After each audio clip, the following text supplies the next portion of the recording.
আসসালামু আলাইকুম ওরহমতুল্লাহি ওবরাকাতু নাহমাদুহু নুসাল্লি আলা রাসূলিহিল কারীম আম্মা বা'দ ফাআউযু বিল্লাহি মিনাশ শাইতানির রাজীম ওয়াল্লাযীনা ইয়াবীতুনা লিরাব্বিহিম সুজদান ওয়া কিয়ামা সাদাকাল্লাহুল মাওলানাল আযীম। সুপ্রিয় দ্বীনী ভাই ও বন্ধুরা, আল্লাহ পাকের দরবারে অসংখ্য গণিত শুকর এবং সুজুদ যে আল্লাহ রাব্বুল আলামিন আমাদেরকে প্রিয় নবী সাল্লাল্লাহু আলাইহি ওয়াসাল্লামের উম্মত হিসেবে কবুল করেছেন। সম্মানিত দ্বীনী ভাই ও বন্ধুরা, আল্লাহ পাক রব্বুল আলামিন ঈমানের পরে অসংখ্য গণিত আহকাম আল্লাহ রব্বুল আলামিন আমাদেরকে দিয়েছেন। এর ভিতরে অন্যতম এবং প্রসিদ্ধ এবং সবথেকে বড় হলো সালাত, অর্থাৎ নামাজ আদায় করা। প্রিয় দ্বীনী ভাই ও বন্ধুরা, 5 ওয়াক্ত নামাজ আল্লাহ পাক রব্বুল আলামিন আমাদের উপরে ফরজ করেছেন।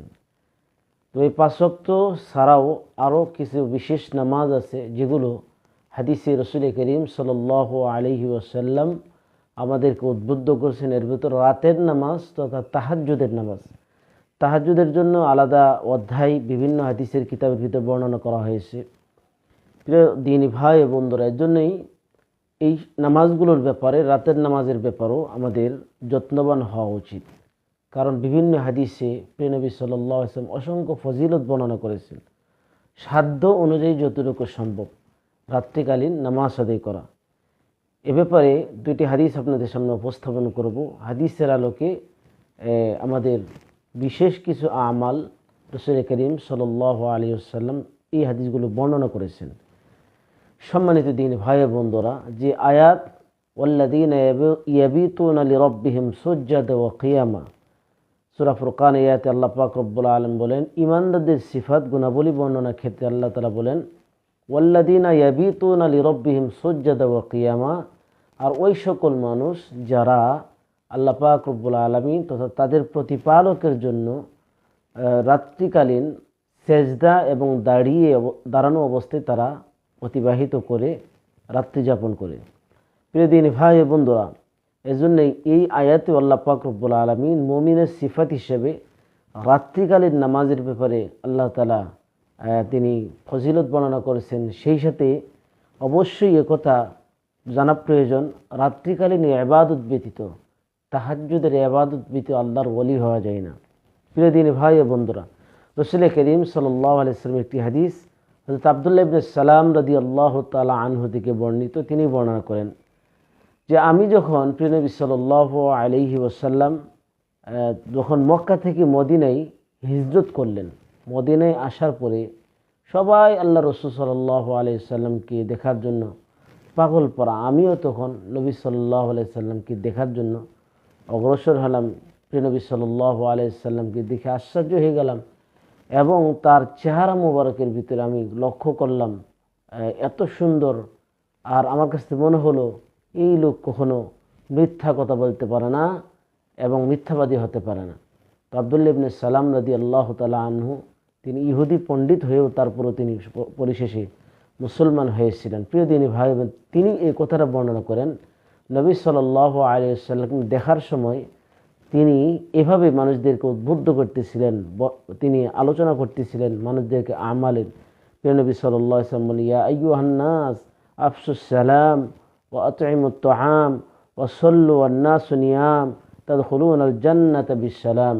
আল্লাহর হাবিব সাল্লাল্লাহু আলাইহি ওয়াসাল্লাম এখানে তিনি কয়েকটা কথা উপদেশমূলক বললেন। প্রথমত বললেন, হে মানুষ সকল, আফসুস সালাম, তোমরা সালামের ব্যাপক প্রসার করো তথা বেশি বেশি সালাম দাও। সমাজের ভিতরে এমন একটা সালাম, এমন একটা ঔষধ, প্রত্যেকটা সমাজে, পরিবারে, রাষ্ট্রে, সর্বত্র যখন সালামের প্রচার প্রসার হবে তখন শান্তি নেমে আসবে। এই জন্য আল্লাহ রাসূল সাল্লাল্লাহু আলাইহি ওয়াসাল্লাম আদেশ করেন, আফসুস সালাম, সালামের ব্যাপক প্রসার ঘটাও। ও আতঈমুত তুআম, এবং মানুষদেরকে খানা খাওয়াও। এজন্যই অবশ্যই মানুষদেরকে খানা খাওয়ানো একটা পুণ্যবান কাজ, সেটা হলো হালাল পন্থাই হতে হবে। এবং সেই সাথে আমরা তো অনেক সময় মনে করি যে মৃত্যুর পরে খাওয়ানো, হ্যাঁ, মৃত্যুর পরে খাওয়ানোর ব্যাপারে এর থেকে উত্তম হলো এবং সব থেকে বড় যে জিনিস সেটা হলো যখন রাসূল করিম সাল্লাল্লাহু আলাইহি ওয়াসাল্লাম খানা খাওয়াইতে বলেছেন মানুষদেরকে, কিন্তু এটা শুধুমাত্র মৃত্যুর পরে নয়, বরং মৃত্যুর আগেই এটা আমাল। সালাম যেরকমভাবে আমাল, তো মৃত্যুর আগেও মানুষদেরকে খানা খাওয়ানো এটাও হলো একটা আমাল। অবশ্যই সাধ্য অনুযায়ী হালাল রুজি থেকে অন্যদেরকে খানা খাওয়ানোর এই ব্যবস্থাপনাকে এটা বড় একটা ফজিলতের বিষয়। ওয়াসল্লু আন্নাস সুনিয়াম, আরেকটা রসুল করিম আমাল বললেন এই হাদিসের ভিতরে, এবং নামাজ পড়ো ওই সময় যখন সারা পৃথিবীর মানুষগুলো ঘুমিয়ে থাকে। প্রিয় দিনী ভাই বন্ধুরা, 5 ওয়াক্ত নামাজ তো আছে, কিন্তু একটি বিশেষ নামাজ যেটা রাতের নামাজ, তাহাজ্জুদের নামাজ, এই ব্যাপারে রসুল করিম সাল্লাল্লাহু আলাইহি সাল্লাম বলতেছেন যে তোমরা ওই সময় নামাজের যত্নবান নামাজ পড়ো যখন মানুষ ঘুমিয়ে থাকে। এখানে 3টা আমল বললেন, বলতেছে সালামের ব্যাপক প্রসার ঘটাও, তারপরে মানুষদেরকে খানা খাওয়াও, আর এবং রাত্রিকালীন যখন মানুষ ঘুমিয়ে থাকে তখন নামাজ আদায় করো। প্রিয় নবী সাল্লাল্লাহু আলাইহি ওয়াসাল্লাম ফজিলত বলেন তাদখুলুনাল জান্নাতা বিসালাম, তোমরা এই আমল করে আল্লাহ পাক রব্বুল আলামিনের জান্নাতের ভিতরে তোমরা সালামের মাধ্যমে তোমরা প্রবেশ করো। সুবহানাল্লাহ বিহামদি। প্রিয় দিনী ভাই বন্ধুরা, এই জন্য রাত্রিকালীন নামাজের ব্যাপারে আরও অসংখ্য ফজিলত প্রিয় নবী সাল্লাল্লাহু আলাইহি ওয়াসাল্লাম বর্ণনা করেছেন। আরেকটি হাদিস হযরত আবু মালিক আশ-শাআরি রাদিয়াল্লাহু তাআলা থেকে তিনি বর্ণনা করেন, রাসূলুল্লাহ সাল্লাল্লাহু আলাইহি ওয়াসাল্লাম বলেছেন, ইন্না ফিল জান্নাতি গুরফাত ইউরা যাহিরুহা মিন বাতিনিহা ওয়া বাতিনুহা মিন যাহিরিহা।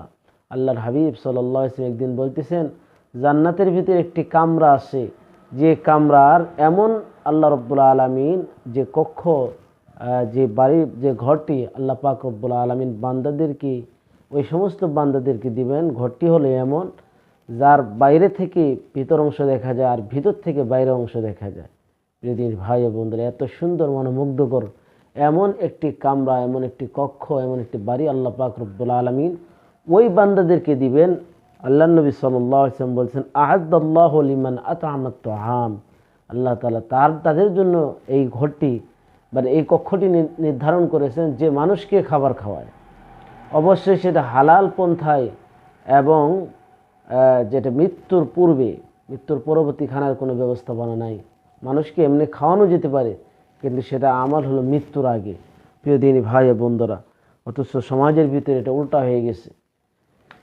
খাবার মানুষকে খাওয়ানোর মৃত্যুর আগে যতটুকু সম্ভব, অথচ মানুষ মৃত্যুর পরে খাবার আয়োজন করে, বা এটাও শরীয়তের ভিতরে এটা উচিত নয়। এটা রুসুম বানানো, প্রথা বানানো, এটা উচিত নয়। বরং নবী সাল্লাল্লাহু আলাইহি ওয়াসাল্লাম এখানে লিমান আত'আমাত তুআম, মানুষদেরকে খানা খাওয়ানো অবশ্যই এটা ভালো কাজ, উত্তম কাজ।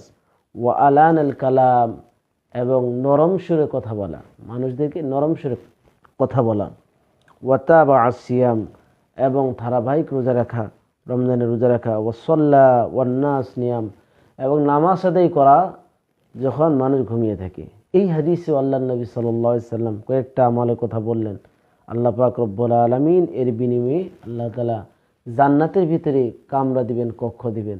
যদি ভাই বন্ধুরা, এজন্য যতটুকু সম্ভব আমরা যদি পারি, তারা সাধ্য অনুযায়ী অবশ্যই রাত্রি জাগরণ করে যতটুকু সম্ভব 2 রাকাত, 4 রাকাত, 8 রাকাত আমরা আল্লাহ পাক রব্বুল আলামিনের দরবারে রোনাজারি করব, নামাজ আদায় করব, যখন সারা পৃথিবীর মানুষ ঘুমিয়ে থাকে।